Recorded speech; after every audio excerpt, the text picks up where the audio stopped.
आता राहिला कार्यकर्त्यांमध्ये आणि पदाधिकाऱ्यांमध्ये.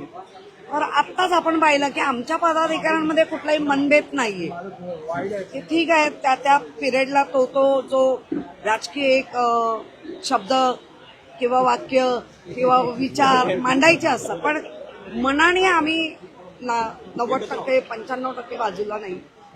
राजसाहेबांनी जेव्हा प्रस्ताव मांडला की त्या यांच्या मीटिंगमध्ये, तेव्हा खऱ्या अर्थाने दोन्हीकडनं पटापट प्रतिक्रिया यायला लागल्या. उद्धवजींनी पण त्याच दिवशी असलेल्या सभेमध्ये सांगितलं की महाराष्ट्राच्या हितासाठी आणि मुंबईचं, कारण आता आपण बघतोय राजकारणाचा प्रचंड चिखल झालाय, म्हणजे काय निष्ठा ही काय राहिलीच नाहीये.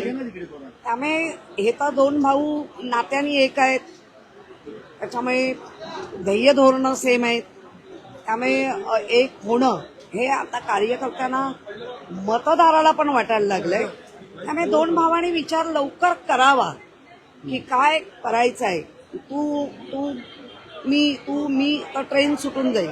संदीप पण आम्ही एकमेकांनी काम केलं एकमेकांबरोबर.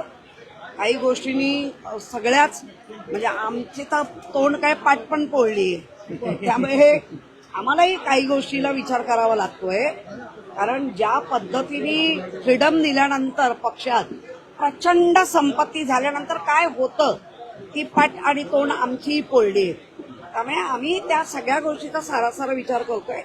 पण कार्यकर्त्यांच्या उत्साहाला किंवा पदाधिकाऱ्यांच्या उत्साहाला आमच्यासारख्यांचं पण समर्थन आहे.